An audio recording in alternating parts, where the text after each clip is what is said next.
Bonjour et bienvenue à ce Café des Lyonnes. Bonjour Laetitia. Bonjour Alexandra. Alors ce matin, je suis ravie d'accueillir à mes côtés Laetitia Protière. Vous êtes directrice de la communication et du marketing dans une grande entreprise immobilière à Lyon qui s'appelle 6e Sens Immobilier. Tout à fait.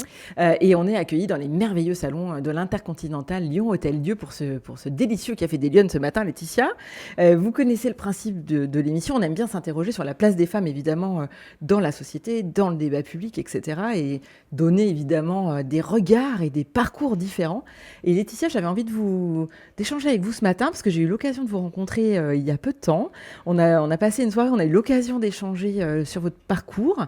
Et j'ai trouvé que c'était intéressant parce que vous aviez plein d'engagement. Donc, avant de répondre à votre place, je vais vous poser la question. Est-ce que vous êtes une femme engagée, Laetitia ? Et est-ce que vous avez... ça veut dire quoi pour vous, l'engagement ? Alors oui, je suis une femme engagée à 100%. Quand je fais les choses, je les fais vraiment à fond. Je dirais que mon premier engagement a été envers moi-même. Voilà, toute petite, très jeune, je me suis rendu compte que j'allais devoir avancer seule, me construire, m'émanciper. Et ensuite, mon engagement s'est tourné vers les autres. Donc j'ai été engagée en politique, mandataire financier, puis élue sur ma commune en charge de la petite enfance et de l'enfance. Aujourd'hui, je suis engagée en tant que secrétaire générale au club de foot de Lyon-la-Duchère.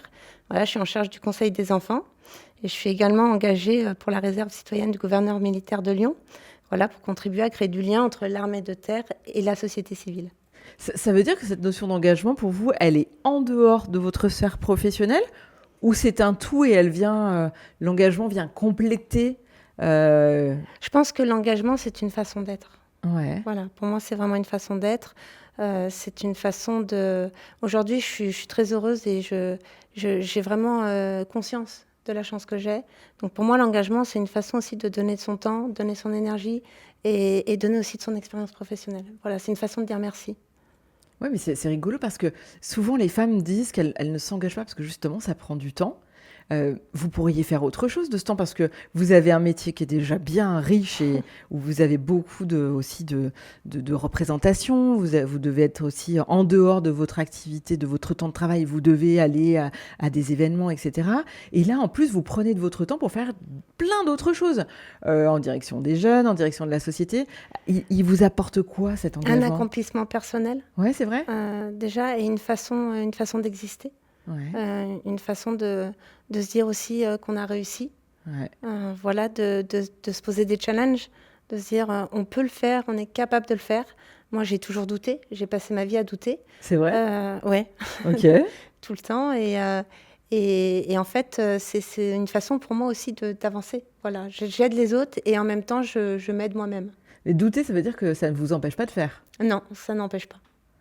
C'est rigolo, on va reparler de ces engagements parce que je les trouve particulièrement riches et intéressants et j'aimerais bien que vous nous expliquiez la mécanique de comment on en vient à prendre ces engagements et à le faire très concrètement auprès du gouverneur militaire de Lyon, aussi dans un club de foot, etc. Parce que c'est des univers complètement différents. Mais Laetitia, première question, on va parler de votre parcours, on va parler du milieu dans lequel vous évoluez aujourd'hui. Première question, quand vous étiez petite fille, vous vouliez faire quoi plus grande ? Alors, quand j'étais petite fille, j'ai pas forcément eu le temps de me projeter sur ce genre de questions. D'accord. Voilà. J'avais pas de rêve d'enfant. Non, c'est vrai ? Non, c'était plutôt cauchemar et compagnie. Ok. Après, avec une certitude, c'est ce qui ne tue pas rend plus fort. Ok. Voilà, et j'ai tiré une grande force de mon enfance, Ouais. mais peu de rêves. Ok. Voilà. Donc là, du coup, donc vous grandissez, vous êtes obligé de vous construire, on comprend, voilà, de vous construire toute seule et de finalement faire votre petit bonhomme de chemin. Ouais. Vous faites quoi comme étude ? Enfin, c'est quoi votre démarrage de parcours ? C'est la question qui m'a souvent gênée, longtemps gênée. Ouais. Encore hier soir, j'étais à un dîner, avant-hier soir, et on m'a posé la question et je me suis rendu compte aujourd'hui que cette question ne me dérange plus, en fait. J'ai plus de complexe d'infériorité ou de complexe tout court par rapport à cette question. Parce qu'en fait, j'ai raté mon brevet des collèges. Ok. Je ne l'ai pas eu, j'ai rempli ma feuille, je suis sortie de cours. Voilà. Et ensuite, j'ai fait un BEP communication. Ouais. Voilà, et j'ai continué un bac pro par correspondance, mais je ne suis pas allée au bout. Ouais. Donc j'ai un niveau d'études qui est quasi inexistant en fait. J'ai un parcours d'autodidacte que j'ai construit pas à pas. Avec une recette qui est très particulière, hein, c'est 80% de travail, 10% de rencontres et 10% de chance. Voilà, pour moi, c'est ma recette. Ah oui, c'est votre recette. Ouais. Oui, mais on comprend que vous aviez peut-être d'autres soucis, d'autres choses à régler à ce moment-là. Oui, bah, surtout trouver une stabilité et puis sans diplôme, par quel sens Oui, c'est commencer ça. donc, Et donc, sans diplôme, on fait quoi? On ben, commence j'ai par quoi? commencé standardiste. Ok, Et c'est quelque chose. Enfin, j'en suis très fière. Moi, j'ai une grande admiration pour les hôtesses d'accueil, les standardistes, parce qu'en fait, elles sont la première porte de la société. ouais, Et souvent, on a l'impression que c'est un job qu'on dénigre un petit peu. Et en fait, c'est vraiment. On fait son poste. Quel que soit le poste, de toute ouais, façon, on le fait. c'est vrai. Voilà, on le rend intéressant. Donc, j'ai été standardiste. Et j'ai été standardiste au 235 cours Lafayette, l'immeuble de la Banque Rhône-Alpes. Et D'accord. ce qui est très marrant, c'est qu'aujourd'hui, je suis Sixième Sens Immobilier qui a racheté une partie de l'immeuble. Donc, je suis retournée récemment. Et là, je me suis rendu compte du parcours. Hmm. Voilà, c'était pour moi un moment rempli d'émotions, en fait. Parce que je me suis dit, la boucle est bouclée. Voilà. Oui, il y a des prises de conscience comme Ouais, ça. tout à fait. Et donc, à ce moment-là, quand vous prenez ce poste, c'est quoi? On vous donne votre chance? Il y a quelqu'un qui vous Oui, on me qui donne ma vous tend chance. la main? Alors, j'ai ma sœur qui m'a tendu la main à nombreuses reprises, notamment dans mon adolescence. Voilà, qui occupait ce poste-là à l'époque. C'était un petit job pour elle et elle devait le quitter et elle m'a recommandé. D'accord. Donc, Et ça a j'ai marché. commencé, ça a Ok. fonctionné. Et en fait, j'avais une certitude de toute façon, c'est qu'en travaillant beaucoup plus et beaucoup mieux que les autres, je pourrais évoluer. Mm. Ça a toujours été ancré en moi. Et donc, même sur un poste, je m'exerçais à reconnaître les voix, à avoir un accueil personnalisé, aller plus vite. Ah ouais. J'allais chercher du travail dans les directions auprès des autres secrétariats pour venir en aide. Enfin, j'ai essayé de me former, en fait, vraiment. Ah oui, de vous former, puis de vous rendre incontournable, de montrer que vous étiez... Que j'étais là. Ouais, c'est ça. Voilà. Et que je faisais bien les choses. Ah ouais, ouais, c'est Vite chouette. Ouais, ouais, ouais. et Vite et bien. bien. Ouais, c'est ça. C'est ça. Et donc, vous avez construit un petit peu toute seule votre savoir-faire à ce moment-là. Bah, toute seule. Après, je suis restée dans le privé un temps. J'ai eu ma première fille à 20 ans. Donc, j'ai eu un petit moment. Après, j'ai repris de l'intérim. Donc, j'avais vraiment envie de travailler en intérim pour pouvoir faire le plus de sociétés possible et retirer le plus d'expérience possible. Pour pouvoir, moi, Ouais, vous me former. former, etc. Et donc, après, il y a eu des moments clés dans ma carrière. Vraiment, c'est le moment où je rentre au conseil régional Rhône-Alpes à l'époque, Ouais. pas Auvergne-Rhône-Alpes. Voilà, je découvre l'institution, le mode politique, le monde du cabinet. Et là, alors vous rentrez sur quel poste? Vous rentrez pour faire quelle mission? Je rentre sur un poste d'assistante, D'accord. voilà, au niveau du service invitation pour un remplacement. Je passe un entretien.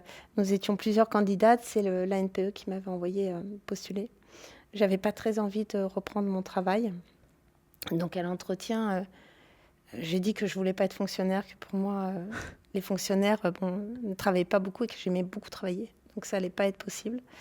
Et quand je suis Ah, rentrée vous y êtes chez allé moi, quasiment comme ça à l'entretien, vous? oui, j'avais pas très envie. Puis je Ah voyais ouais, vous rigolez des pas. personnes, j'étais très jeune, j'avais 25 ans, je voyais des femmes d'expérience.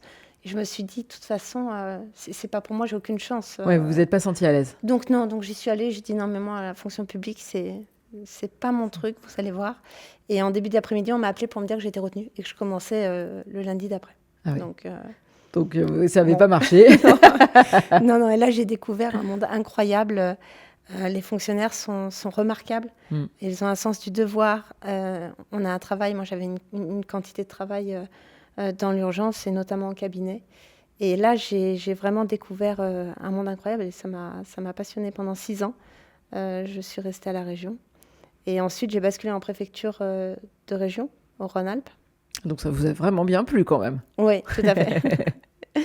Et préfecture du Rhône, je suis arrivée, j'ai fait la rencontre d'un directeur de cabinet qui était assez incroyable. Il avait un CAP de chauffeur routier.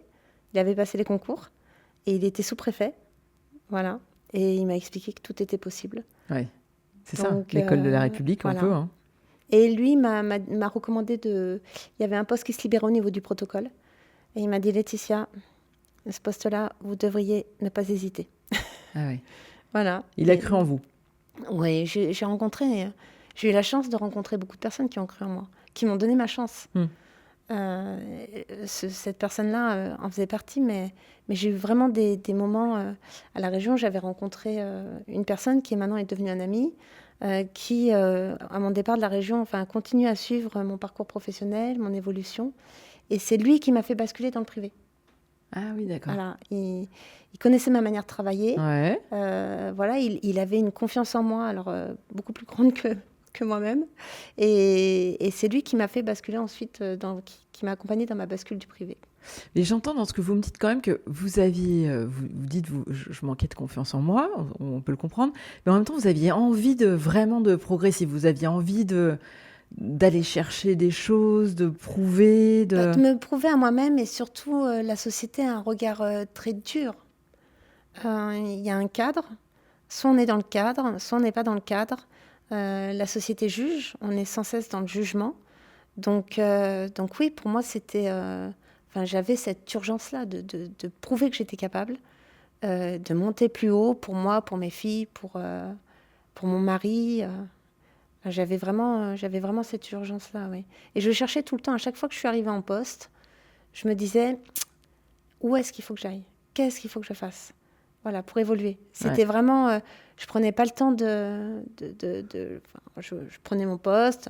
Ça me demandait quelques mois, forcément, de travail pour le maîtriser vite, parce que j'aime bien que ça aille vite. Et une fois que je me sentais complètement à l'aise, très vite, je me disais, bon, et maintenant? Comment je peux faire? Prochaine étape, qu'est-ce qu'on fait? Oui, tout à fait, ouais. Et donc, du coup, alors là, ce directeur de cabinet de préfet, il vous repère, il vous encourage à prendre ce poste au protocole. Oui. Donc là, c'est s'occuper de l'agenda des déplacements. S'occuper de choses incroyables. Participer aux obsèques de Paul Bocuse. J'ai pu rencontrer 2 présidents de la République. Enfin, comme ça, on n'a pas l'impression, mais enfin, notamment pour moi, je me dis, ça arrive jamais. Ouais. Voilà, donc j'ai des cérémonies, des dîners. J'ai travaillé, nous étions 2 au protocole. J'ai été formée par une personne remarquable, Catherine Meunier, qui m'a vraiment, elle, appris la rigueur, l'excellence et la rigueur. Alors, on n'a pas le droit à l'erreur. Non. Voilà. Et on ne dit pas ce n'est rien. Voilà. On fait les choses correctement. Voilà. Et elle m'a vraiment... il y a 1001 détails sur le protocole. C'est tout à fait. Très cadré. C'est très cadré, c'est très précis. Ça demande une rigueur incroyable, et j'ai été très bien formée en préfecture. Mais c'est des métiers qui sont quand même stressants, parce que je veux dire, quand on accueille des ministres, il y a des tas de choses à respecter. Il y a toujours des imprévus, il y a toujours des choses qui se déroulent pas comme c'était. Il faut savoir parer à toutes les éventualités très vite. Donc, il faut réfléchir très vite, il faut être couteau suisse. En préfecture, on fait de grandes choses avec très, très, très peu de moyens. Alors, on a des moyens humains, mais on a très peu de moyens financiers. Et il faut faire de grandes choses et les faire bien. Donc oui, c'est une responsabilité, c'est stressant, et c'est aussi pour ça qu'à un moment donné, j'ai décidé de changer de poste. Voilà, j'avais envie de... pour moi, il y a un moment donné où ça me convenait plus. Le rythme. Le rythme, j'avais envie de faire autre chose, quoi. Oui, puis on est tout le temps dans l'urgence, là, pour le coup. Tout le temps. C'est fatigant au bout d'un moment. Donc là, du coup, vous faites quoi? Comment ça se passe? Alors là, je bascule dans une petite collectivité, parce que j'avais envie d'aller au contact du citoyen. Et donc, je rejoins le cabinet de Christophe Quignot à mes yeux. D'accord. Voilà.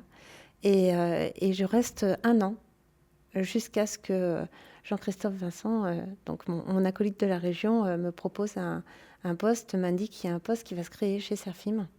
Voilà, auprès d'Alexandra Mathiolon. D'accord. Et je décide donc une très grosse entreprise locale. Ouais. Voilà. Et Alexandra, qui est aussi une jeune femme brillante, voilà, qui s'apprêtait à prendre la direction générale du groupe. Ouais. Voilà. Donc elle était encore sur Paris, mais elle s'apprêtait à descendre sur Lyon. Et donc j'ai fait le choix voilà, j'ai pris une disponibilité. Donc, dans la fonction publique, on a ce confort, de pouvoir prendre une disponibilité en disant je vais essayer quelque chose. Ouais. Si ça le fait pas, je reviendrai. Puis si ça le fait, je pourrais partir et me consacrer à mes nouveaux choix. Donc j'ai accepté, j'ai postulé pour Alexandra. Voilà, j'ai été recrutée et j'ai passé 2 ans à ses côtés. Voilà, jusqu'à ce que Jean-Christophe Vincent me dise Laetitia, il y a un poste incroyable chez 6e Sens qui va se créer. Directrice protocole événement, tu as fait du protocole, tu as la formation. Voilà, et là, j'ai été Ça a été assez compliqué sur plusieurs points. Ouais.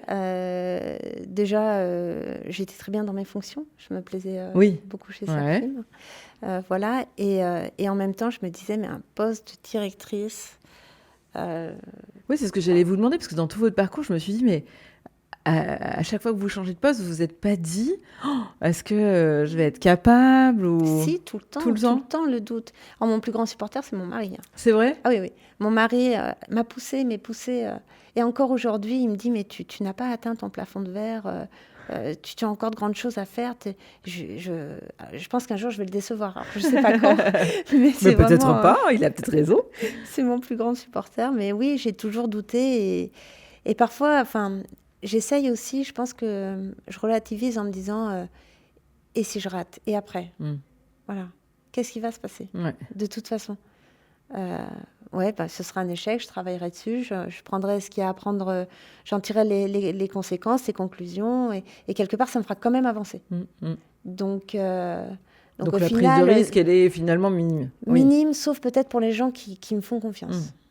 Voilà. Jean-Christophe qui m'a suivi depuis 2006, donc c'est un vieil ami, très très vieux. Non, il ne faut pas dire ça, bah, c'était hier 2006, enfin. Voilà, c'est décevoir ces gens-là qui m'ont toujours porté, en fait, et qui ont toujours cru en moi. Ça, pour moi, ça aurait été le pire. Donc du coup, lui, il vous convainc de changer de poste, de vous embarquer, en fait, en quelque sorte. Tout à fait. Et là, pour une fois, c'est une femme. J'ai un entretien avec Anne-Sophie Tage, chez Sixième Sens, qui est ma directrice ressources humaines. D'accord. Voilà, et qui va valider cet entretien-là et va me permettre de passer le deuxième entretien. Voilà, et donc je vais avoir le poste de directrice événements et protocole. Donc le poste que vous occupez aujourd'hui? Non. Non, je suis rentrée chez Sixième Sens en 2022. Ouais.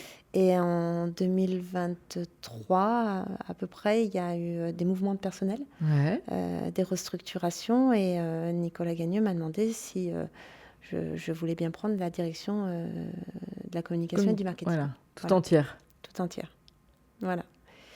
Et vous donc, avez dit oui, manifestement.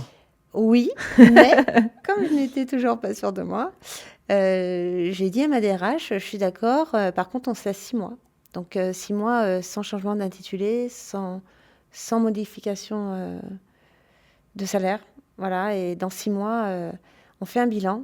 Si vous êtes satisfait de moi, et si je me sens à l'aise sur le poste, à ce moment-là, voilà, on pourra valider et acter les choses. Mais vous savez que Laetitia, c'est la partie de l'émission où je vous tiens les oreilles. Qu'est-ce que c'est que ce raisonnement? Enfin, qu'est-ce que c'est que ça? C'était une manière pour moi encore une fois, de ne pas décevoir ni me décevoir moi, ni décevoir les personnes qui me faisaient confiance. Et puis qu'ils ne se retrouvent pas coincés avec moi sur un poste sur lequel qui n'était pas fait pour moi, en fait. Donc je trouvais que c'était respectueux pour eux et pour mon ego. Voilà. Ok. Et donc manifestement, ça s'est bien passé. Ouais, j'adore ce que je fais. J'adore ce que je fais, et donc oui, ça s'est bien passé. Et donc et maintenant, quelle prochaine étape alors? Eh bien, c'est ça. Aujourd'hui, je suis pleinement accomplie. Et aujourd'hui, j'ai plus cette urgence-là du tout. Ah oui. Je suis arrivée là où j'avais envie d'arriver. J'ai plus rien à prouver à personne. J'ai fait mon parcours. J'ai fait ce que j'ai pu. Je suis passée par tout un tas de postes. Parfois, j'ai évolué. Parfois, j'ai dû régresser pour rebondir à nouveau et plus haut. Et aujourd'hui, je me sens particulièrement bien, quoi. Accomplie. À votre place. Et voilà, j'ai une place dans la société. Les gens portent un regard différent sur moi. Et je me sens bien. Et aujourd'hui, je crois que je pourrais faire n'importe quel métier. Si demain, j'avais un besoin, voilà, j'ai plus cette urgence. C'est fini. Vous trouvez que les femmes, elles sont suffisamment visibles et présentes dans la société, dans le débat public en France aujourd'hui? Non, pas suffisamment, mais encore une fois, je pense qu'on se demande toujours, est-ce qu'on a la bonne place? Il faut oser parler, il faut oser s'exprimer, il faut oser exister. Et on n'ose pas prendre cette place-là. C'est difficile de s'imposer, et puis on n'a pas été éduqués globalement comme ça. Oui, c'est ça. Ouais. Et alors, on reparle de vos engagements de tout à l'heure, mais ils arrivent à quel moment, ces engagements? Dans la réserve citoyenne, dans un club sportif régional? En fait, ce sont des rencontres et des opportunités. Ouais. Voilà, j'ai fait beaucoup d'autres choses. J'ai pas parlé de tout parce que j'ai essayé des choses. Moi, il faut aussi, quand je donne de mon temps, faut que mon temps soit utile. Ouais. Voilà. Au club de Lyon-la-Duchère, c'est un club qui était le président et Jean-Christophe Vincent, donc qui était là et voilà, il prenait ses fonctions. Il avait besoin d'avoir une équipe auprès de lui. Moi, c'est un sujet, les enfants. Voilà, la Duchère. Aussi, c'est un club qui mérite. On fait de très belles actions et ça m'intéressait de m'engager auprès d'enfants. Voilà. Sur la réserve citoyenne, je trouve que la situation d'aujourd'hui, les actualités, il y a tout un contexte et puis notre jeunesse aussi, voilà, qui mérite qu'on se penche sur cet engagement-là. L'année dernière, il y a eu un travail de réaliser exemplaire sur la manière de pouvoir un petit peu pas redorer l'image de l'armée de l'air dans l'esprit des jeunes. Comment avoir, voilà, rajeunir un petit peu la communication et comment déclencher des vocations, voilà, pour que l'armée continue voilà, à avoir de belles recrues. Donc tout ça, ce sont des sujets qui me passionnent. Mais est-ce que vous pouvez nous expliquer, parce que finalement, on entend souvent parler de la réserve citoyenne, Oui. et en fait, on ne sait pas trop ce que c'est. Du coup, c'est parce qu'on a l'impression, et surtout les femmes, parce qu'on se dit que c'est pas pour nous, Oui. que c'est un truc de mec a priori, ou alors qu'il faut aller faire du sport, ou voyez, Non, faire alors des trucs de combat. Enfin, non. on a une espèce d'image, vous voyez. Alors, il y a la réserve citoyenne, je pense qu'il y a la réserve citoyenne opérationnelle Ouais. et la réserve citoyenne qui est composée en fait simplement de personnes civiles. Le gouverneur s'entoure de personnes qui ont des qualités dans le privé, en tout cas Des de compétences. compétences Ouais. qu'ils ne retrouvent pas forcément dans un environnement immédiat.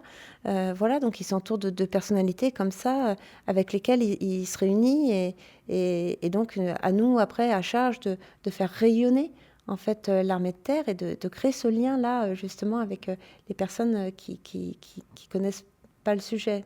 Donc c'est plutôt des fonctions de représentation, de sensibilisation, oui, et de d'action communication, aussi, d'action, oui, oui. Il y a des actions qui sont menées aussi pour les Noëls, pour les veuves. Enfin, il y a tout un tas d'actions qui sont menées également. Et c'est un engagement plein et entier là dans la société. Oui, alors que j'ai un petit peu délaissé, j'y suis rentrée il n'y a pas très longtemps. Ouais. Et c'est tombé au moment où je faisais l'IHEDM, qui est une formation, qui maintenant s'appelle le CHEM, le cycle des hautes études des métropoles, qui est une formation initiale IHEDM qui a été rachetée par Acteurs Publics. D'accord. Voilà, et donc c'est une formation qui a duré 1 an et qui m'a pris quand même beaucoup de temps, presque 1 jour et demi par mois. Donc j'ai délaissé un petit peu ma réserve citoyenne. On en revient quand même au fait que vous avez besoin de faire plein de choses et de ne pas vous cloisonner ou vous contenter de votre job. Vous avez besoin d'aller vous nourrir, en fait. C'est ça un petit peu tout ce que à fait. j'entends dans l'engagement. Oui, c'est une manière de continuer à se nourrir, d'apprendre, Oui, pour moi, je trouve ça d'être en mouvement tout le temps, oui, tout à fait. Quel conseil vous auriez envie de donner aux femmes qui nous écoutent, qui nous regardent et qui auraient envie, ou peut-être qui sont coincées dans des postes qu'elles aiment peut-être pas, ou des missions qu'elles ont prises peut-être plus par défaut que par ambition, volonté ou passion? Il faut oser. Il faut oser. Il faut oser. Il faut vraiment, vraiment relativiser les risques, en fait. Au final, quels sont les risques? Vraiment, les vrais risques. Si j'ai beaucoup de mes collègues qui m'ont dit « Mais pourquoi tu quittes la fonction publique, la sécurité ?» parce que je sais que de toute façon, quand bien même j'échoue, je ferai autre chose. Je pense qu'il faut oser simplement, quoi, se faire confiance. Oser et vraiment relativiser les risques. Et se donner les moyens, non? Parce que j'entends quand même que vous avez bossé. Il faut beaucoup travailler, ça ne se fait pas tout seul. Non. Mais ça veut dire que c'est possible. Oui. Moi, je trouve que votre parcours, il montre ça. Oui. Il montre que c'est possible. Enfin... Ouais. Alors, j'en parle pas trop parce que cette année, ma fille passe le brevet. Et encore Genre, hier, elle me disait, c'est pas grave si je l'ai pas. Je dis non, il faut que tu l'aies. Donc oui, effectivement, c'est possible. Voilà, mais dans ma recette, il y a aussi 10% de rencontres et 10% de chance. ouais, ouais. Donc oui, tout est possible. Voilà. Laetitia, si vous aviez une baguette magique, qu'est-ce que vous feriez pour que les femmes, elles soient plus visibles, plus présentes dans l'espace public, dans le débat public? Alors forcément, j'ai réfléchi à la question. Ouais. Et moi, il y a deux choses. La première, c'est qu'il y a fort longtemps, on donnait des cours de couture aux petites filles. Et je me dis, à la limite, pourquoi pas des cours d'estime de soi, des cours de confiance en soi. Et pas forcément qu'aux petites filles, mais plutôt en alliance avec les garçons. Mais ces cours-là, je me dis, ça pourrait avoir du sens, en fait. Et puis la deuxième chose, c'est pourquoi pas des duos de mixité en mentorat dans les entreprises, un homme, une femme, pour apprendre à se connaître. Et puis pour que chacun trouve sa place avec l'autre, en fait. Très bien, on va écrire ça avec, on va dire, attention dans le prochain livre blanc. Laetitia, merci beaucoup d'être venue prendre ce café des Lyonnes ce matin avec nous. Merci beaucoup, Alexandra. J'espère que ça vous aura plu et moi je vous donne rendez-vous la semaine prochaine pour un prochain Café des Lyonnes. Bonne semaine.